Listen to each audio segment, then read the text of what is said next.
Üç dolap var, 4 tane ref, 5 kitap tutar heresi. 6 kalem masa üstte, 7 resim divar üstte.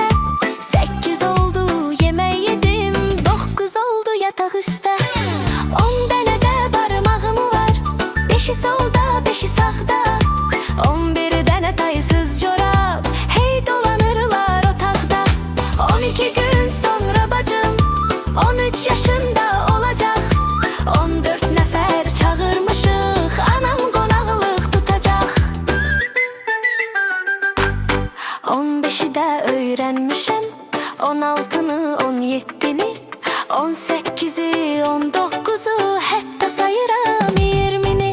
Sayıları çox sevirəm mən, hesab kitabda qabağam, 100'ümini